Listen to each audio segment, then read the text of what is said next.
Sa tuwing dumadating po ako dito sa Manukan, chine-check ko agad yung temperature, humidity ng ating incubators to make sure marami yung mapapalabas nating mga chicks.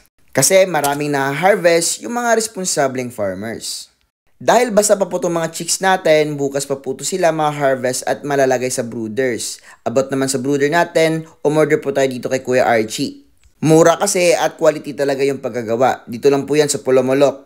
Dumating na rin yung mga bagong biik natin. At yung mga biik natin dati, malalaki na po sila. Baboy na talaga. Crunchy na to. Bata pa lang, mag-invest na. By the way, marami akong mga customers no, na mga kakaretiro pa lang, dun pa lang sila nagsistart sa pag-farming. No? So, masasabi nila na parang too late na, pero okay lang. At masasuggest nila na habang bata pa, magsimula na po sa farming. May nagsasabi din sa atin, no, ng mga customers natin, lalo-lalo ng mga nagre-retiro, na lahat tayo ay bumabalik po sa farming. Yan. So, dito sa farm ng manok or kahit anumang farming, kailangan mong bumili ng lupa. Tama yun, no? Mas malaking lupa, mas maganda. And sayang ba yung pera kapag bumili ka ng lupa? So, hindi po sayang, no? Kahit paunti-unti lang, kung ano mo yung pera mo, kahit ano lang yung kakayanan mong makabili ng lupa, no? Okay na po yun. At least meron kang makakapagsimula ka sa pag-i-invest ng lupa. E yung lupa na yon, no, ay syempre, wala kang, halimbawa, wala ka pang itatanim, lupa muna, no? Pwede ka maglagay ng mga native chickens or kahit anumang manok, no? Kasi nga, hindi naman masyadong magastos to kapag halimbawa, marunong ka magpakain ng mga alternative feeds. Yan. At higit sa lahat, yung lupa po, tumataas yung presyo. Halimbawa, kung ayaw mo nang mag-alaga ng manok or ayaw mo nang magtanim ng mga tanim, no, like corns, no, o anumang klaseng tanim, no. Halimbawa, kailangan mo ng pera, no, agad-agadan, rush, no, pwede mong ibenta yung lupa at tumataas po yung presyo niya every 6 months to 1 year, no. Habang tumatagal, mas lumalaki din po yung halaga ng lupa na binili mo.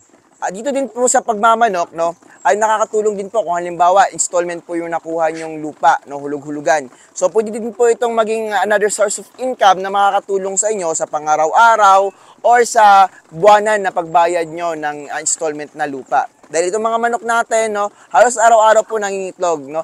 Sa native chickens natin, kahit naglilimlim po yan sila, everyday may makukuha talaga kami, no. Hindi sila lahat mangingitlog everyday. Pero halos mangilan-ngilan sa kanila, nangingitlog talaga dun sa native chickens. Pero dito sa aming mga heritage chickens, no, almost everyday talaga nangingitlog sila. May mga araw na halos lahat sila, no, halos lahat silang lahat talaga, no, nangingitlog. May mga araw din po na merong mga, sabihin natin, 60 to 70% lang yung mangingitlog sa kanila. Ang mga manok din po ay napakabilis dumami. Kapag alam lang natin kung ano yung dapat gawin natin sa kanila, dapat maganda yung pinapakain natin sa kanila para maganda din po yung performance na pag-produce nila ng mga itlog. Yan, lalong-lalo na kapag meron tayong incubator. Ang incubator po, napakalaking tulong dahil ito po yung nakakatulong sa atin para mas mapabilis yung ating produksyon. Bakit nga ba napapabilis yung produksyon kapag gumagamit tayo ng incubator? Ito mga manok natin dito ay hindi na po natin pinapractice maglimlim, no? Kinokolekta po namin yung itlog umaga, tanghali, tsaka hapon, no, para hindi po sila maglimlim or hindi sila maging broody. Yan, tapos, ano ba yung mangyayari kapag ginayaan natin maglimlim yung ating mga alagang manok? Kapag naglimlim po sila, 21 days po sila or 23 days, minsan 18 days, na-hatch na po yung ating mga sisiw. Yan, tapos yung mga sisiw na yun na na-hatch dahil nga pina-hatch na kanilang inahin, hindi po sila pwedeng ihiwalay agad dahil nga talagang may emotion po yung mga manok natin, malakas yung emotion nila kapag sila po nasa brooding state. So, kapag inalis natin yung mga inahin natin at yung sisiw natin, mas stress po yung isa't isa sa kanila dahil nga nagkita na po sila, no, sa personal talaga. Unlike sa incubator, hindi na nakikita yung kanilang anak, hindi na nakikita yung kanilang parents. So, halimbawa man lang isa nakahatch na po kayo and gamit yung inyong inahin, no. So, halimbawa babantayan yung mga sisiw na yon. Kapag binantayan yung sisiw na yon, no, 21 days siya naglimlim, tapos babantay niya yung sisiw niya 1 month to 2 months. So almost 3 months po siya magbabantay sa kanyang itlog at saka sa kanyang sisiw, no? At wala po siyang production that time kasi kapag nasa brooding po yung ating naka-brooding stage po yung ating mga alagang manok or mga inahin, no? Hindi po sila nagpo-produce ng itlog. So napakadagal dumami dahil nga hintayin niyo pa mag 3 months tapos may recovery pa yan, no? Makapagpahinga pa yan siya, no? Para makapag-breed ulit. So, ganun yun, no? So, napakatagal na proseso kapag natural yung gagawin natin. Pero, walang makakatalo sa natural kasi nga maganda talaga yun. Pero, dito din po sa new techniques natin, para sa akin sa produksyon, no, wala nakakatalo sa incubator. Lalo-lalo na kapag alam na natin yung mga sikreto dito. Ito mga manok natin, halimbawa sobrang dami yung breeders, mas maganda, mas marami kayong napuproduce na mga production. So halimbawa kasi kapag maliit pa lang yung or kakaunti pa lang yung mga breeders nyo, nagbenta na kayo, tapos binanta nyo pa ng breeders, no, matagal pong bumalik ulit, no, sa umpisa, no, back to grade 1 na naman.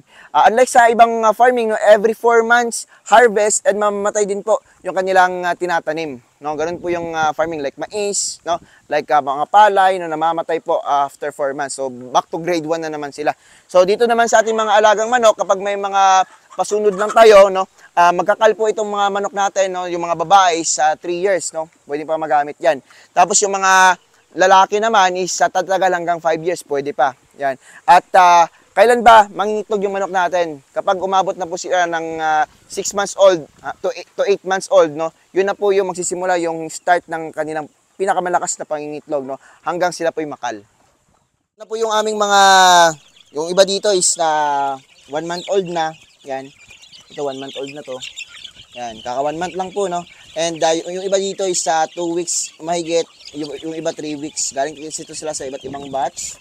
And itong mga manok na to, no, is mga native chickens, hybrids, and black Australops. Yan, dinanan po namin yung ilaw, no. Yan, so dito tayo sa ating mga Rhode Island Reds. Yan, Rhode Island Reds natin, nag 1 month na po ito kahapon. Yan, ito sila, no. Itong batch. Pero yung mga maliliit na hindi po to 1 month. Ito mag 1 month pa lang. Ito bata pa po to, no, mga selection sukas ito sila. Yan. Yan, ito mga kumakain po sila ng ating PNC feeds, no. Yan. Itong PNC feeds natin, murang-mura, and may mga stock po tayo nito bukas. Sobrang gandang panoorin. No, Rhode Island Reds. Gaganda. Ngayon naman, mapapakain na naman tayo ng ating PNC feeds dito sa mga growers natin. Yan.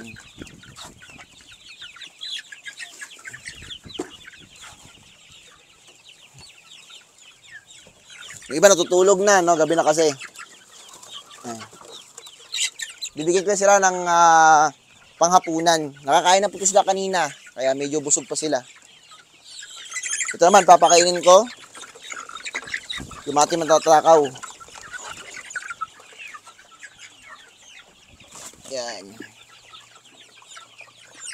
So kapag natapos yung grower namin, i-sign na to siyang lahat.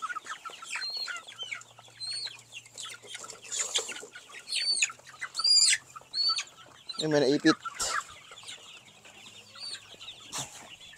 So ganito yung farming, sobrang nakakaaliw din, no? Yan, hindi sila nakakawala ng stress. Lalo nakikita nyo yung mga alaga nyo na sobrang gaganda, no? Healthy sila. So kumpletong-kumpleto na po ito sila sa bakuna, no?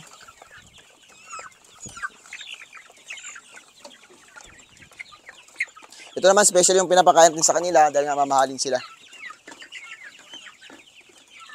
By the way, marami kaming mga siso dito, pero dito namin papakita, no, kasi nga may bayar na po. Na nakaraang video kahapon napakita ko kahapon.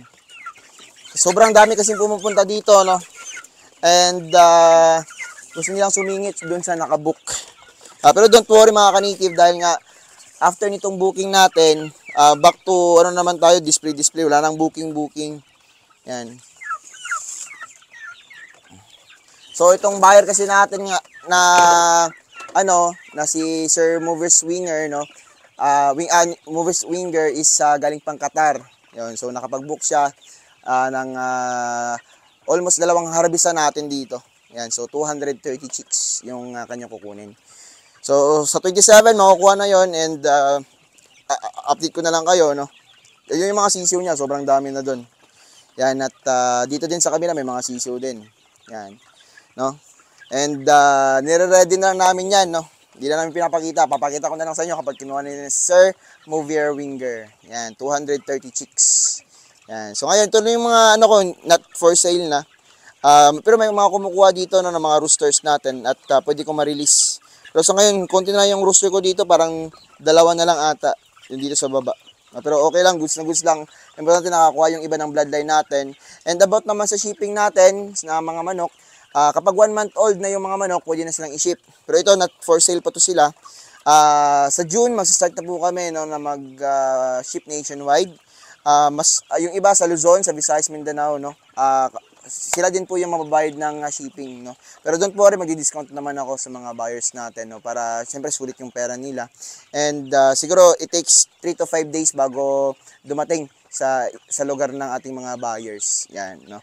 At kailangan kasi ng mga papeles, lalo na kapag bumibiyahe ng Luzon, Visayas, no? Kailangan ng papeles. Yung iba, mahal yung papeles, and depende din po sa shipper na mahanap natin. So maghanap tayo ng mga shipper na makakamura kayo and masusulit yung pera ninyo.